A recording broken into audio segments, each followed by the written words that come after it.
जिंदड़ी कर्मा वाले तेरा नाम जपणदा लाख 84 भटक के आए लाख 84 दुर्लभ देह मनुष्य ने पाए दुर्लभ देह मनुष्य ने हुण छड़ दे पाप झमेला तेरा नाम जपण लावेला हुण छड़ दे पाप झमेला तेरा नाम जपण ला ओ जिंदड़ी कर्मा वाले तेरा नाम जपण ला पाप कमा के माया जोड़े पाप कमा बन बैठा तो लाख करोड़े बन बैठा तो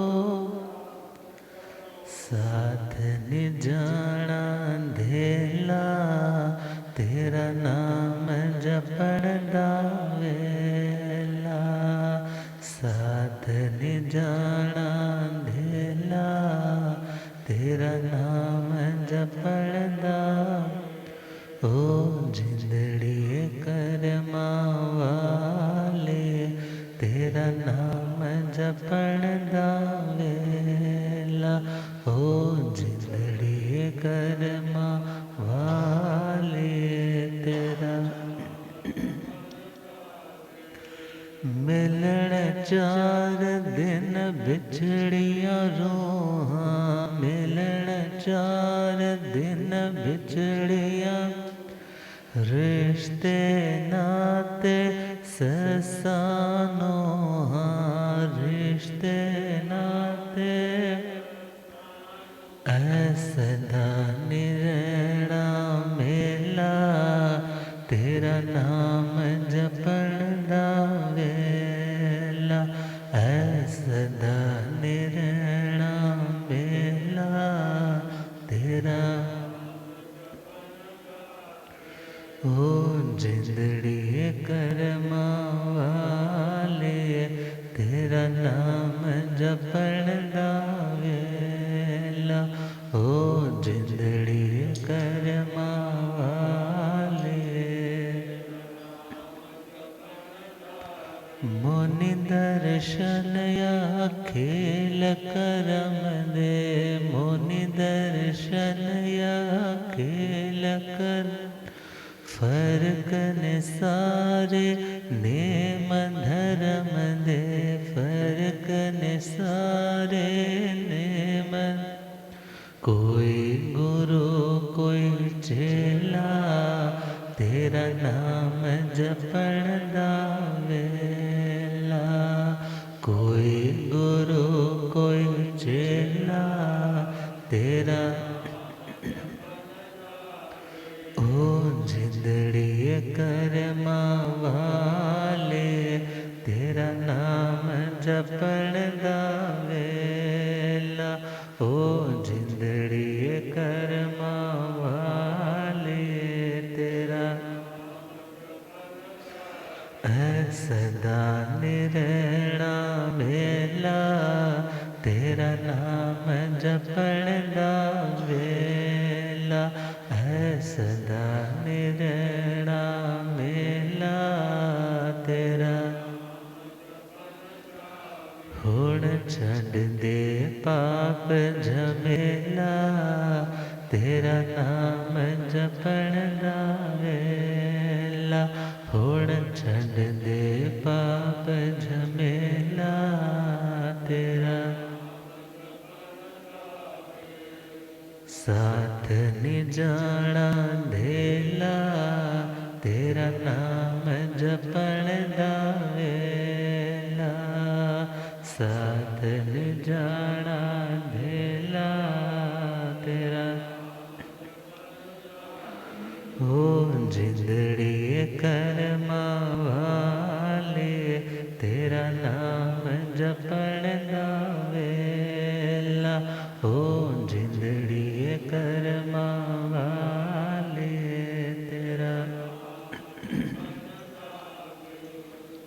धम मंगल मुकुट अहिंसा संजमोतवो देवा वेतनमं सन्ते जस धमे सयामणो।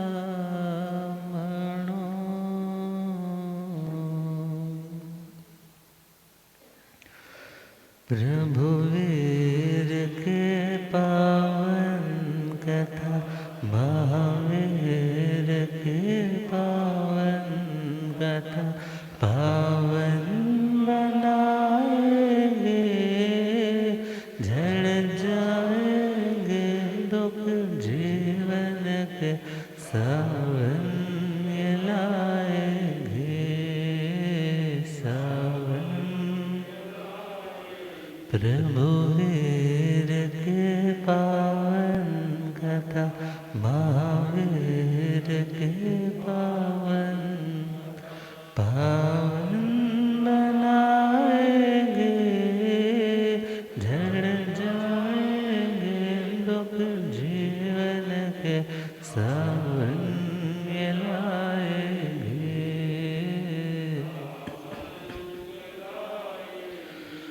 मिथिला 24वां चौमास अंग देश प्रस्थान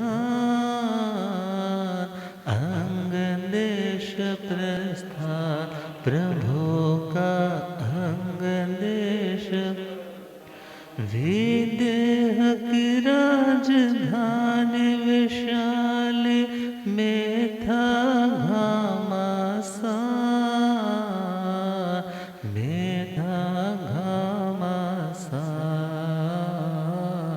थे था घमा कोणिकवा चेड़ा राजा कोणिकवा चेड़ा राजा युद्ध विभीषिकाएंगे झड़ जाएंगे दुख जीवन के सावन लाएंगे प्रभु वीर के पावन कथा महावीर पावन बनाएंगे झड़ जाएंगे दुख जीवन के सावन लाएंगे।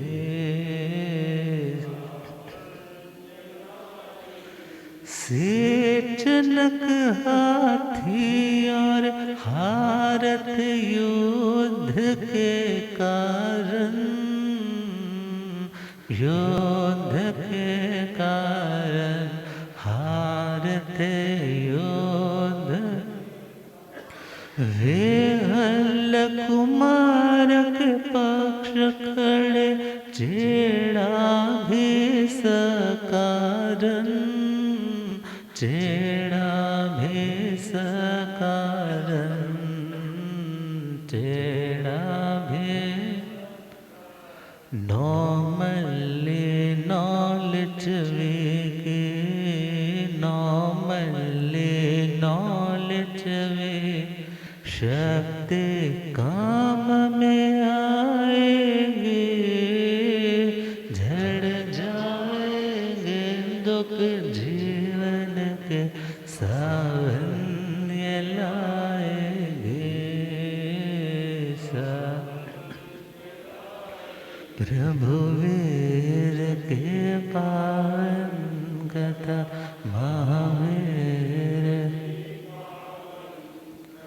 पावन बनाएंगे झड़ जाएंगे दुख जीवन के सावन लाएंगे।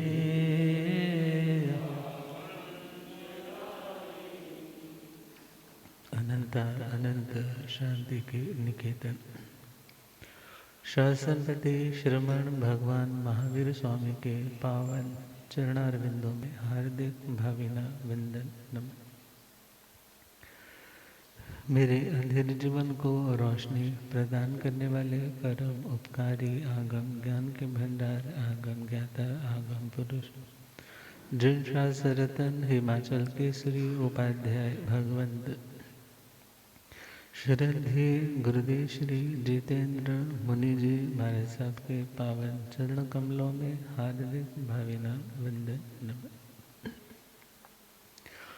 आदरणीय सेवाभावी श्री प्रशमित मुनि जी, धर्म सभा में उपस्थित धर्मानुरागियों, सुशीलवती माताओं एवं बहनों, असीम पुण्योदय से भाग्योदय से आप सबको संतों का समागम और वीतरागवाणी श्रवण करने का सुअवसर प्राप्त हो रहा है।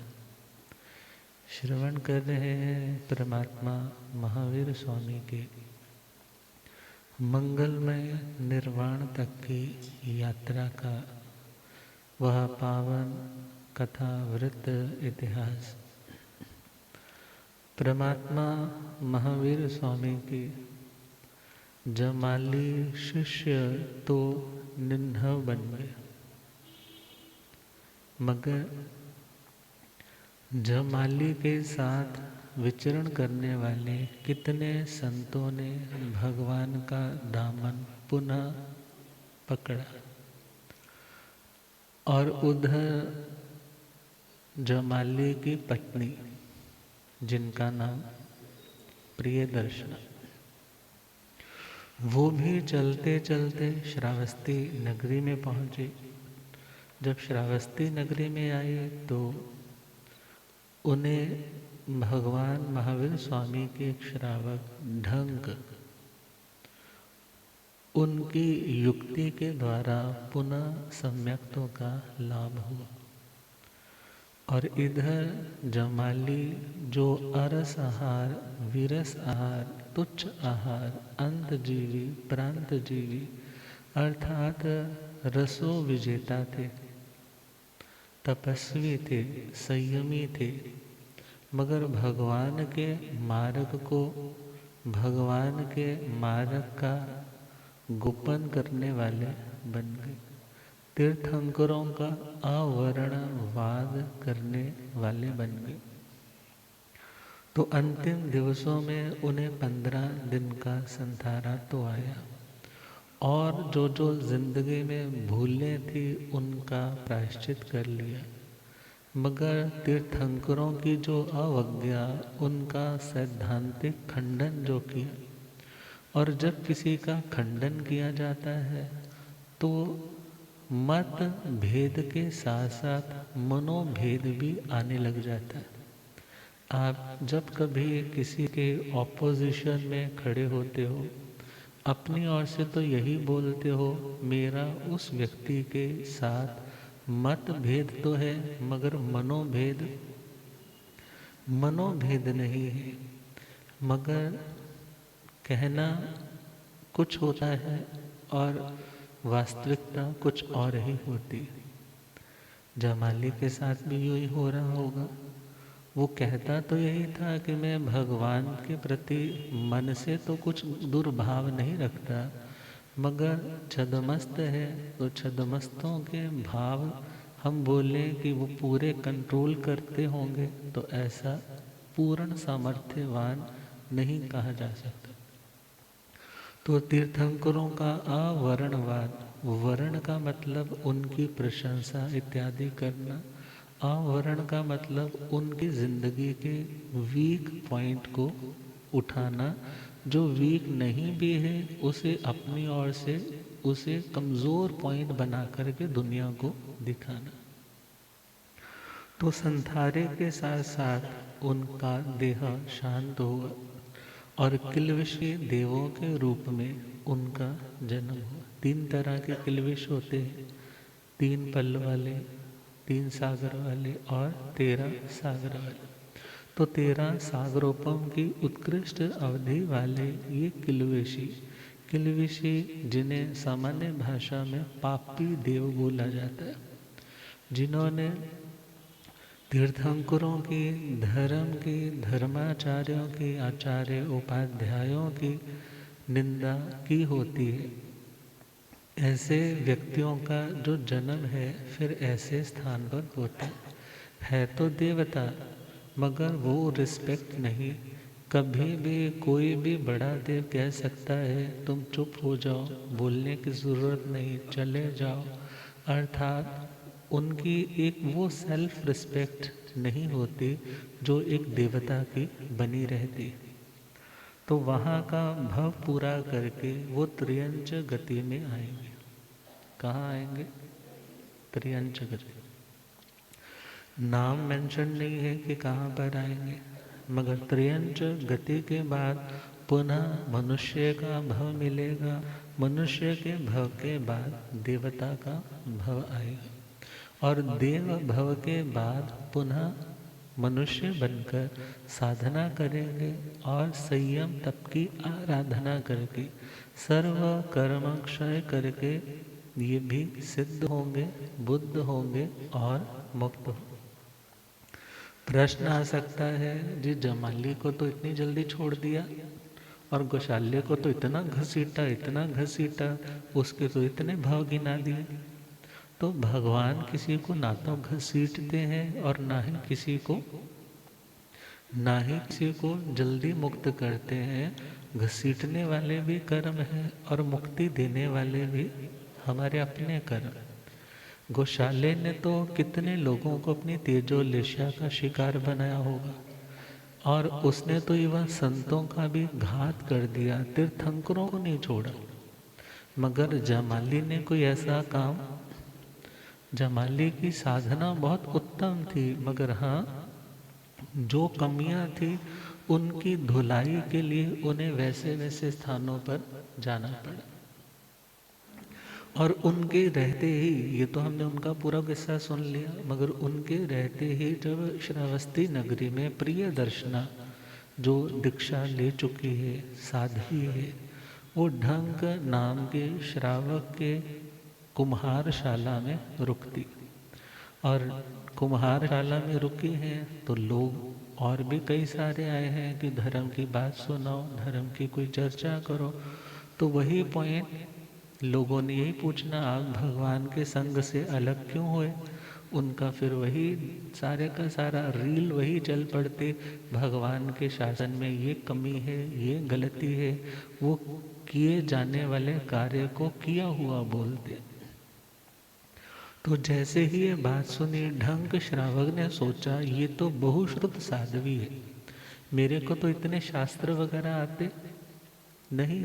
तो उसने कहा कि महाराज हमें तो कोई मोटी मोटी बात सुनाओ, हमें इतने गहराई वाली चर्चाएं समझ में नहीं आती।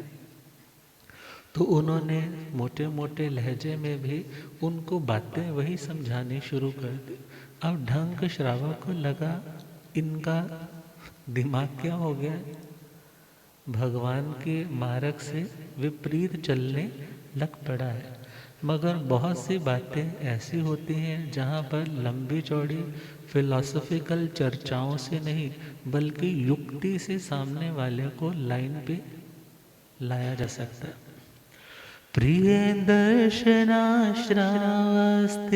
रुके ढंग के घटशाला, रुके ढंग के घटशाला, रुकी ढंग के घट। श्रावक अंगारा फेंक के मिथ्यात्व को धो डाला, मिथ्यात्व धो डाला, मिथ्यात्व। जब समझाना डमाले, जब समझा सती प्रभु शरण में जाएंगे, झड़ जाएंगे दुख जीवन के सावन्य लाएंगे सा। प्रिय दर्शना जी बैठी है। ढंग श्रावक ने बहुत बातें तो सुन ली, मगर सोचा अब इनको समझाऊं कैसे। तो अपनी कुम्हारशाला में घड़े जो कच्चे थे उनको पकाने के लिए कोयले जो जलाए थे वहाँ उस आवे में उनको रख रहा था। और उसने तो क्या सुना था, प्रियदर्शना जी क्या बोल रही हैं, जो कार्य जब तक पूरा नहीं हो जाए तब तक उसको पूर्ण नहीं कहना, अर्थात जब कार्य चल रहा है तो उसको चल रहा कहना चाहिए। तो ये बात उनको समझाने के लिए कि भगवान ने तो किस अपेक्षा से कहा कि जो कार्य जितने अंशों में कंप्लीट हो जाता है उतने अंशों की कंप्लीशन के आधार पे क्या बोला जाता है, चल माणे चलिए, हाँ, निजरिज माणे निजिन्ने कड़ माणे कड़े।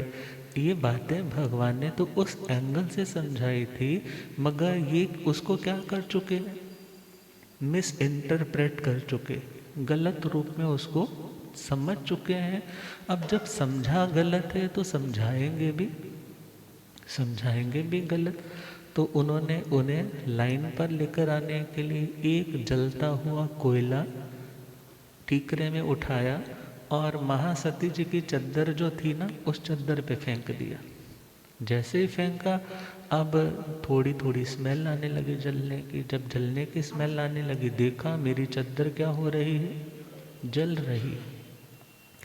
एकदम प्रियदर्शना साध्वी कहने लगी, अरे श्रावक, ये आपने क्या किया, आपने मेरी चद्दर जला दी। क्या कहा, आपने मेरी, कहने लगे महासती जी, आपके सिद्धांत के अकॉर्डिंगली जब तक आपकी चद्दर जल के राख नहीं हो जाती तब तक आप ये लाइन नहीं बोल सकते कि चद्दर जला दी। बल्कि अभी तो चद्दर क्या हो रही है, अभी तो चद्दर जल रही। अब ये प्रैक्टिकल आंसर जब मिला कि भगवान किस अपेक्षा से कहते हैं, जो कार्य जितने अंशों में हो गया उस दृष्टि से कहा ये कार्य हो गया। जब आपने ये सोचा कि मुझे दिल्ली जाना है तो दिल्ली जाने के लिए आप अभी सपोज वॉल्वो बस तक पहुंचे हो, भी बस आई भी नहीं है बस स्टॉप पे, मगर घर पे कोई पूछने आया, मैडम जी कहाँ गई हैं, बोलते दिल्ली गए हैं, मगर अभी तो दिल्ली पहुंचे ही नहीं है। इसी प्रकार जब कोई कार्य करने के लिए आप चल पड़ते हो तो उस कार्य की जितने अंशों में आपने सिद्धि कर ली, कंप्लीशन कर ली, उस दृष्टि से कहा जाता है कार्य हो गया। अब एहसास हुआ कि मैंने गलत कहा, मैंने ठीक परूपणा नहीं की। अक्सर जो साधु बन जाते हैं तो आप लोग क्या बोलते हो, महाराज जी आपका तो मोक्ष हो ही गया, आपका तो मोक्ष हो ही गया, मगर अभी मोक्ष हुआ नहीं है। मगर वो किस सेंस से बोला जाएगा कि मोक्ष के जब मार्ग पर चल पड़े हैं तो एक दिन आएगा आप मुक्त हो जाएंगे। और जितने अंशों में आपने अपने कर्मों के आश्रव को रोका, जितनी आप निर्जरा कर रहे हो, जितने कर्मों से आप मुक्त हो गए, उस दृष्टि से क्या बोल सकते हैं, आपका तो मोक्ष हो ही गया। अब कोई व्यक्ति, कोई बच्चा है, अब 4 लोग जो सिगरेट भी पीते हैं, दारू भी पीते हैं, गलत जगह पे भी जाते हैं, मगर आपकी फैमिली बड़ी रेप्यूटेड है, बड़ी संस्कारों वाली है, और किसी ने बता दिया, क्या बताया, आपका बच्चा बिगड़ गया, आपका बच्चा, खैर पूरे बिगड़ने का कोई स्टैंडर्ड तो नहीं होता कि इतने वे बोलेंगे हाँ आप बिगड़ गए, मगर उन गलत बच्चों की संगति में जाने लगा तो क्या बोलते हैं, बिगड़। मगर अभी तो कह सकते हैं, बच्चे से पूरा डाटा निकलवाया, वो बोलता है ना तो मैं अभी सिगरेट पीता हूँ ना भी दारू पीता हूँ, बस उनके साथ घूमता हूँ। तो किसी ने कहा अगर आग के पास बैठोगे जाकर, अगर आग के पास बैठोगे जाकर तो एक दिन उठोगे तुम दामन जलाकर। ये माना कि दामन बचाते रहे तुम, मगर सेक तो नित खाते रहे तुम। भले वो बच्चा अभी बिगड़ रहा है, मगर फिर भी क्या बोलते हैं, बिगड़। जितने अंशों में उस पर उन चीज़ों का प्रभाव आया, उस दृष्टि से क्या बोलेंगे, बिगड़। अब कोई सपोज स्थानक आने लग पड़ा, गोचरी पे जाने लग पड़ा, विहार करवाने लग पड़ा, तो क्या बोलते हैं, आपका बच्चा तो बड़ा धार्मिक है, आपका बच्चा तो, अब धार्मिकता का प्लेटफॉर्म तो बहुत ऊंचा है। श्रावकों का जीवन देखो तो कैसे 11 प्रतिमाओं की साधना उन्होंने की, उत्कृष्ट धर्म की जो परिणति है, स्वरूप है, वो तो बहुत ऊंचा है, मगर उस धर्म के लेवल पर वो आगे आगे बढ़ रहा है, और जितने अंशों में बढ़ गया उस दृष्टि से आप बोल सकते हो वो धार्मिक है।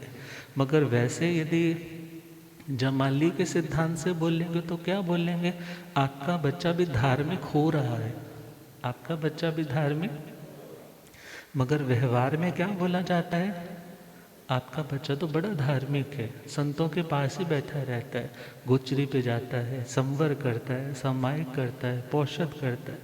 तो खैर, जैसे प्रिय दर्शना जी को ये प्रैक्टिकल बात समझ में आई, पुराने संतों में ये नहीं है कोई हाथा मुक्की वाली लड़ाई हो रही, मगर किसी सिद्धांतों को लेकर के डिफ्रेंशिएशंस उनमें आ जाती, और फिर अपने मत को सपोर्ट करने के लिए वो जी जान लगा देते। मगर प्रिय दर्शना को समझ आई, जमाली के पास पहुंची, आकर के उसे समझाया कि आप ये गलत प्ररूपणा सिद्धांतों को गलत समझा रहे हो, भगवान जिस अपेक्षा से, जिस एंगल से बात कर रहे हैं, आप उनकी दृष्टि के अकॉर्डिंगली बात करो। और इसका नाम ठाणंग सूत्र में आता है दृष्टि संपन्नता। क्या आता है? दृष्टि संपन्नता। जो अरिहंतों की, केवल ज्ञानियों की, तीर्थंकरों की दृष्टि, दृष्टिकोण है, नजरिया है, उनके नजरिए के अकॉर्डिंग अपना नजरिया बना करके देखते हैं, उसको बोला जाता है दृष्टि संपन्नता। और जो दृष्टि संपन्न है उसको बोला जाता है सम्यक दृष्टि। क्या बोला जाता है?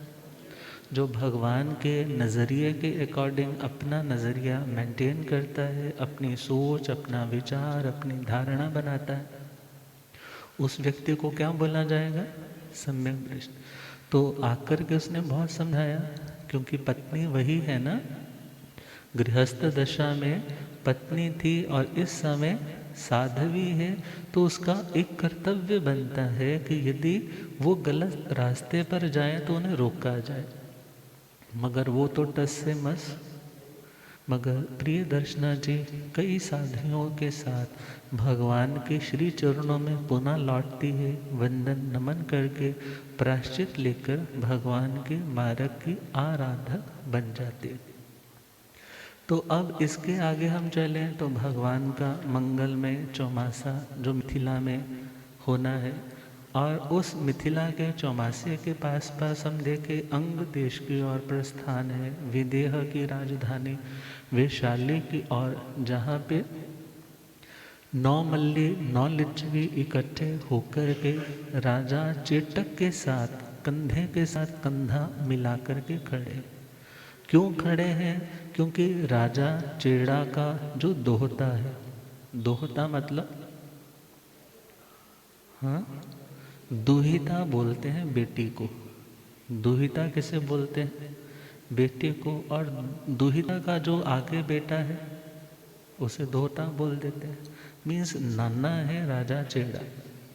घटना क्या घटित होती है? राजा श्रेणी अपने जीवित रहते रहते अपनी सारी प्रॉपर्टी का बंटवारा कर देते। क्यों कर देते हैं? कि आने वाले टाइम में, भविष्य में पता नहीं इन बच्चों में बने ना बने, ये कहीं झगड़े नहीं, पूरे खानदान का नाम खराब होगा, लोग कहेंगे इनके बड़ों ने अपनी जिम्मेदारी ठीक से निभाई नहीं। तो उन्होंने अपने जीवित रहते सब कुछ कर दिया, अर्थात जो हिस्से दिए हैं उनमें विहल्ल कुमार, कौन सा?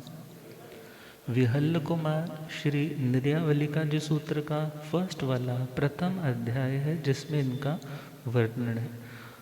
और यदि हम भगवती जी सूत्र के 7वें शतक और 9वें उद्देश्यक में चले तो उन युद्धों का, महाशिला कंटक संग्राम का, रथ मूसल संग्राम का वर्णन है। तो इन दोनों को साथ साथ लेकर के हम चलेंगे, क्योंकि जस्ट कथाओं में तो नाम आते हैं दो, हल्ल कुमार, विहल्ल कुमार। हल्ल के वो हाथी और विहल्ल को हार, कुछ ऐसा आता है। मगर शास्त्र की मूल वाचना में चले तो जस्ट एक नाम आता है, विहल्ल कुमार। कौन सा?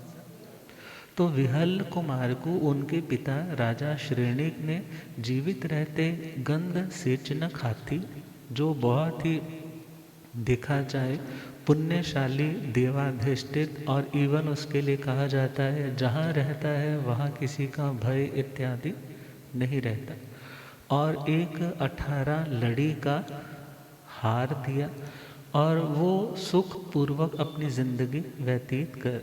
राजा श्रेणी का जो हश्र हुआ है अंतिम क्षणों में, वो तो आप लोग सब जानते हैं कि कोणिक ने कैसे बंदी बनाया था, कैसे खुद राजा बना था। जब जंजीरें काटने के लिए माँ के समझाने पर आया है तो उन्होंने खुद आत्मदाह, आत्महत्या कर ली। और उसके बाद वो सारे के सारे चंपा में शिफ्ट हो गए थे, क्योंकि वहाँ पर उनका मन नहीं लगा। और इधर प्रतिदिन या गर्मियों का मौसम होगा तो गंध हस्ती वो है, वो राजा विहल्ल कुमार की रानियों को उठा करके कंधों पे बिठाता और गंगा नदी की ओर लेकर के जाता। विहल्ल कुमार भी जाते, और वो गंध हस्ती क्या करता, बार बार पानी को अपनी सूंड से भरता और उनके ऊपर जैसे फुवारा चलाया जाता है उनके ऊपर पानी डालता।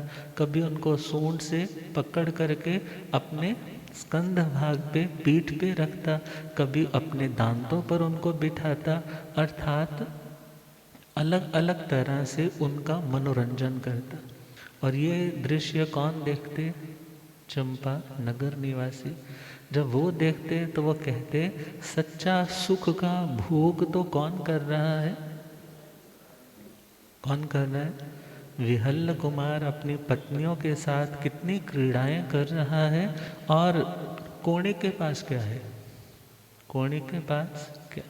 और ध्यान देना, जब कभी हम अपनी जिंदगी की मनस्थिति, अपनी मनस्थिति को कंट्रोल करने का रिमोट सामने वाले लोगों को दे देते तो हम क्या हो जाते हैं? अशांत, फ्लक्चुएशंस चलने लग जाती है, उतार चढ़ाव चलने लग जाते। और राजा कोणिक इतना समझदार नहीं था, या उनकी पत्नी इतनी समझदार नहीं थी। और उस पत्नी पद्मावती ने आकर के क्या बोला? दुनिया के, नगर के लोग बोल रहे हैं यदि सच्चा सुख किसी ने पाया है तो किसने पाया है? विहल्ल कुमार ने। आप मेरे को जैसे कैसे वो हाथी और 18 लड़ी का हार ला करके दो। कुछ बातें ऐसी होती हैं जो माननी चाहिए। वहाँ पर पुरुष को अपने आप को बड़ा समझ करके स्त्री की बात को इग्नोर नहीं करना चाहिए। मगर कुछ बातें ऐसी होती हैं जिसमें भविष्य में बहुत ज़्यादा बड़ी अनहोनी होने की घटना दिखाई देती है। विजुअलाइजेशन के द्वारा वो देख पा रहा है कुछ बुरा हो सकता है, इंट्यूशन अच्छी नहीं आ रही। वहाँ पुरुष को रिजिड होकर के अपनी दृढ़ता के साथ उस बात के लिए मना करना चाहिए। सिर्फ पुरुष को ही नहीं बल्कि स्त्री भी यदि देखती है इसमें फ़ायदा नहीं होगा तो उसको भी डट करके अपने पति को कहना चाहिए ये बात ठीक। जैसे कमलावती महारानी ईशु कार्य अध्ययन में सुनते हैं ना, उसने कैसे डट करके विरोध किया कि एक तो अपना सारा राजपाट छोड़ करके सन्यासी हो रहा है और आप उसकी वमन को, उसने जो उल्टी कर दिया है उसी को चाटने जा रहे हो। धिक्कार है आपको। तो उनकी वो धिक्कार से वो आत्मा क्या हो गई थी? जाग गई थी। अब यहाँ पे पद्मावती ने बहुत कहा, मगर एक बार, दो बार, तीन बार जब सुना उसने, राजा कोणिक ने इग्नोर कर दिया, चलो बोलती है बोलने दो। मगर जब बार बार कहा तो उसने सोचा चलो कुछ प्लान करते। विहल्ल कुमार को इनवाइट किया, बुलाया, पास बिठाया और कहा भाई देख, मैं राजा हूँ और राज्य के जितने भी उत्तम पदार्थ होते हैं वो राजा के अधिकार में होते, इसलिए तू वो सेचनक हाथी और 18 लड़ी का हार किसको सौंप दे, मेरे को सौंप दे। उसने कहा भाई ये कैसे हो सकता है, पिताजी ने तो जीवित रहते ही बंटवारा किया था, यदि कुछ ऐसा था तो तुम तब विरोध करते, तब पिता के सामने बोलते, आज तो पिताजी मौजूद और तुम उनके जाने का नाजायज फायदा उठा रहे हो, मेरे ऊपर व्यर्थ की हुकूमत कर रहे हो। तो उसने कहा फिर भी यदि तुम मेरे से हार और हाथी चाहते हो तो मेरे को अपने राज्य का आधा हिस्सा दे दो। कितना हिस्सा? उसने सुना, मौन रहा, कुछ नहीं बोला कि मैं तो नहीं दूंगा। और इधर विहल्ल कुमार घर लौट आया, कुछ मायूस है। देखो रिश्तों में दरारें कैसे आती। कहते हैं झगड़े की जड़ तीन, जर, जोरू और जमीन। पैसा झगड़ा करवाता है, स्त्री के कारण झगड़ा होता है, और तीसरा जमीन के कारण झगड़ा होता है। अब मायूस है मगर उसका कोई ना कोई वे आउट तो निकालना है, सोच रहा है, सोचता है किसके पास जाऊं इस टाइम। यदि कोई समझदार और बिल्कुल निष्पक्ष है तो वे हैं राजा चेटक। कौन है? राजा चेटक। तो एक दिन उसने खोज खबर की कि आज कौणिक घर पे नहीं है, तो सामान वगैरह उसने अपना सारा पैक शैक करके रख लिया। और जैसे ही उस दिन कौणिक अनुपस्थित था, एब्सेंट था, तो उसने सारा सामान, अपनी सारी रानियां, अपना सारा परिवार, खाने पीने का सामान सब लोड करवा करके रुखसत कर दिया। वहाँ से पहुँच गया राजा चेटक के पास। राजा चेटक को जाकर के सारी स्थिति बताई कि नाना मेरे साथ मेरा भाई ऐसे ऐसे कर रहा है, वो हार और हाथी मांग रहा है, आप बताइए कि वो देना चाहिए या नहीं देना चाहिए। देखो लड़ने को वो खुद लड़ सकता था, मगर उसने क्या सोचा कि यदि बड़ों को बीच में डाल लिया जाए तो एक सेफ्टी भी हो जाती है और अपने डिसीज़न पे एक स्टैंप भी लग जाती है कि मेरा डिसीज़न ठीक है या गलत है। और अपने नाना के पास आकर के रहने लगा। और नाना ने कहा बेटा बिल्कुल भी वो वापस नहीं देना। क्यों? क्योंकि चेलना रानी का तू बेटा है और चेलना रानी का ही बेटा कौन है? कौणिक है। और आप दोनों ही मेरे क्या लगते हैं? दोहते लगते हैं। कुछ होगा तो मैं देखता हूँ। और उधर जैसे ही कौणिक को सूचना मिली कि कहाँ चला गया है भाई नाना के पास, तो उसने दूत को तैयार किया। कहा जाकर के बड़े रिस्पेक्टफुली, बड़े आदर के साथ उनको नमस्कार करना और उनको संदेश देना कि मैं अब राजा हूँ, तो ये सारी संपत्ति का अधिकार मेरे कस्टडी में आता है, तो ये हाथी और हार मुझे लौटा दिया जाए, विहल्ल कुमार को वापस भेज दिया जाए। मगर राजा चेड़ा ने जब ये बात सुनी, वो बोले ना तो हार मिलेगा और ना हाथी मिलेगा। क्यों नहीं मिलेगा? क्योंकि पिता के रहते सारा बंटवारा हो चुका है, अब तेरा उसके ऊपर कोई अधिकार नहीं। ये तो व्यर्थ तुम तृष्णा के वश में होकर के एक स्त्री की बातों में आकर के अपने परिवार को, अपनी शांति को खराब कर रहे। मगर वो दूत ने जाकर के सारा सुनाया, कुछ नहीं मिलेगा। दूसरी बार मैसेज भेजा तो भी ना मिली। अब तीसरी बार उसने कहा कि मेरे से और बर्दाश्त नहीं होता, मैं इतना बड़ा सम्राट हूँ। दूत को कहा जाना और जाकर के राजा चेटक के पाद पीठ को, जिस पे पैर रखते हैं, उस चौकी पे पांव से ठोकर लगाना और भाले की नोक पे इस पत्र को देना कि यदि आप हाथी और हार नहीं लौटाएंगे तो युद्ध के लिए तैयार हो जाए। एक दोहता किससे लड़ने जा रहे हैं? किसके कारण लड़ने जा रहे हैं? कितने बड़े बड़े मर्डर हो जाते हैं, हाँ? किसके कारण? उन चीज़ों के लिए जिन चीज़ों ने हमारे साथ जाना नहीं। अब अज्ञान का पर्दा ही ऐसा, माया का पर्दा ही ऐसा। और राजा चेड़ा ने अपने 9 मल्ली 9 लिच्छवी उन 18 गण राज्यों को, मीन्स जैसे यूनाइटेड किंगडम है, यूनाइटेड स्टेट है, ऐसे ही व्यवस्था पहले इस भारत देश में भी रही। तो उन लोगों ने वो स्टार्टअप लिया था और उन लोगों ने मीटिंग की और राजा चेटक ने पूछा, आप बताइए, यदि आप कहें यह परिस्थिति है, ये सिनेरियो है, आप बोलें तो मैं सारे का सारा हाथी और हार और विहल्ल कुमार को वापस लौटा देता हूँ, मगर यदि आप कहें ये नाजायज़ हो रहा है तो आप बताइए क्या करें। तो उन्होंने सभी ने एक स्वर में कहा, कुछ भी लौटाने की ज़रूरत, वो सरासर ना इंसाफ़ी कर रहा है, उसको कहिए युद्ध के लिए हम भी तैयार हैं, हमें डरने की ज़रूरत नहीं। अर्थात हमारा जैन धर्म क्षत्रियों का धर्म, कौन सा धर्म? क्षत्रियों का धर्म है। और क्षत्रियों का धर्म है तो किसी को क्षति न देना इस धर्म का प्राण तत्व है। किसी को क्षति ना देना हमारे इस धर्म का मूल आधार है। मगर यदि कोई व्यर्थ में हमें क्षति दे रहा हो तो उसका प्रतिकार करना भी श्रावक का अपना कर्तव्य है। साधु का मार्ग अलग है मगर गृहस्थ का मार्ग अलग है। तो उस युद्ध भूमि पर जाने के लिए सब ने तैयारियां कर। और इधर कोणिक है और कोणिक के जो आगे 10 भाई काल कुमार, सुकाल, महाकाल, कृष्ण, सुकृष्ण, महाकृष्ण, वीर कृष्ण, राम कृष्ण, सेन कृष्ण, महासेन कृष्ण, इन 10 भाइयों से जाकर मीटिंग की और उन्होंने कहा हम भी तैयार हैं।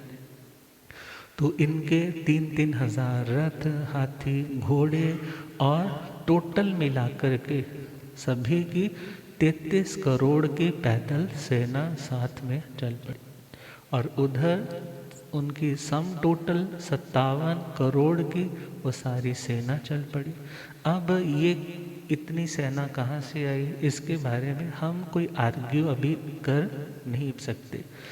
अब जैसे ही दोनों चंपा से राजा कोणिक निकल पड़े हैं और उधर कौन निकले हैं?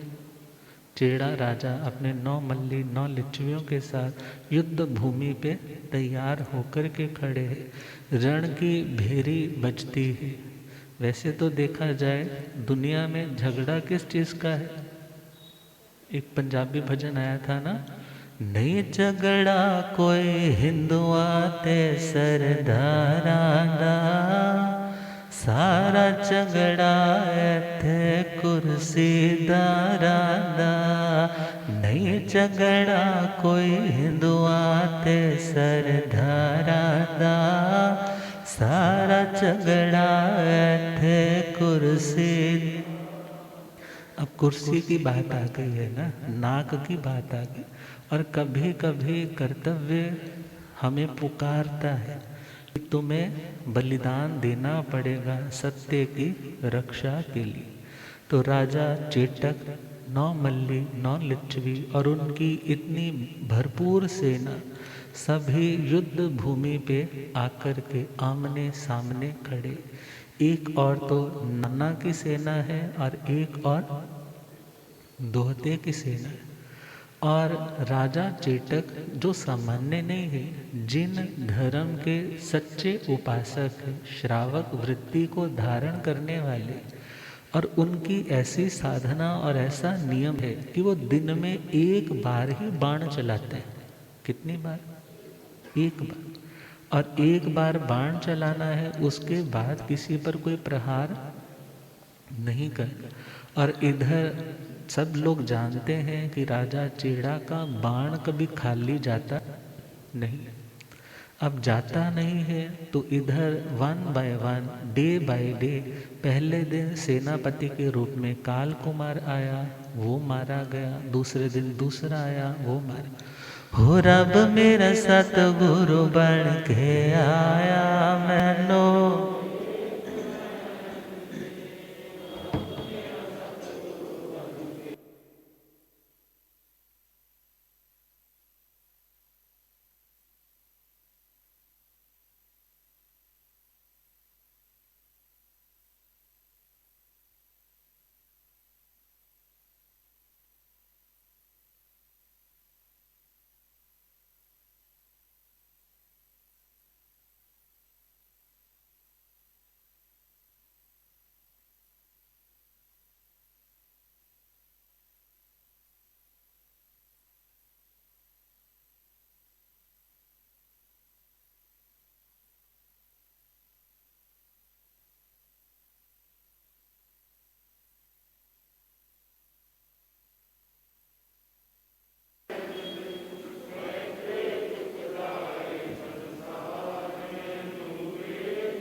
हो रब मेरा सतगुरु बन के। भूलियागम ज्ञाता आगम पुर जिन शास्त्र हिमाचल केसरी। उपाध्याय भगवंत श्रद्धे गुरुदेव श्री जितेंद्र मुनि जी।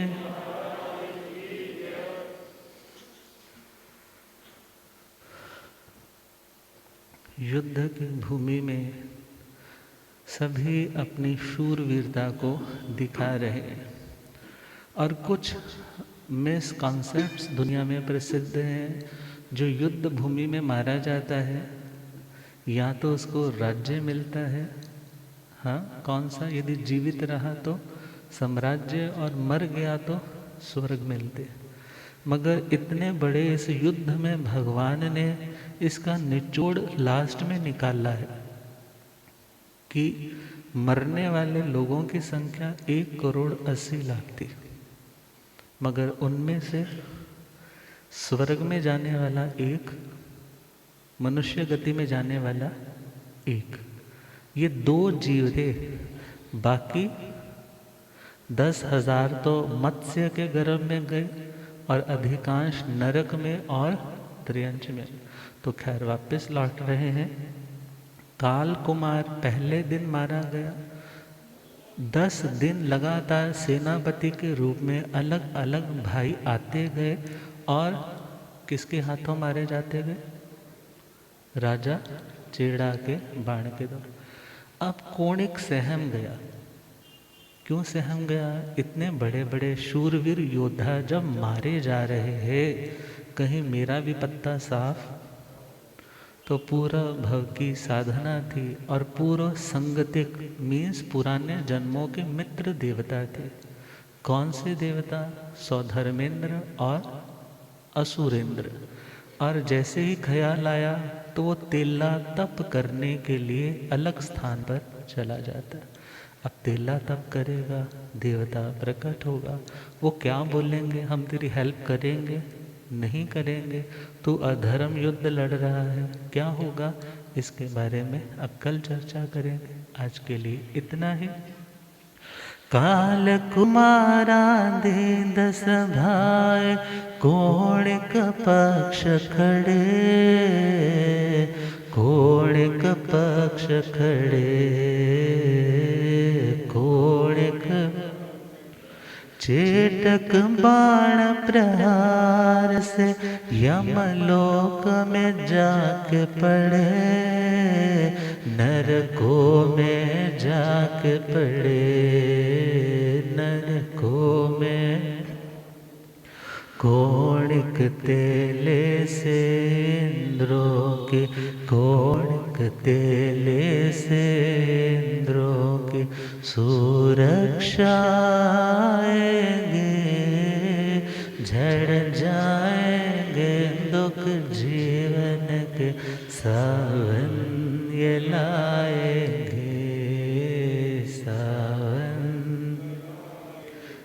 तो अब इसके आगे कल के ऊपर छोड़ते हैं। अब श्रद्धा है, गुरुदेव कृपा फरमाए।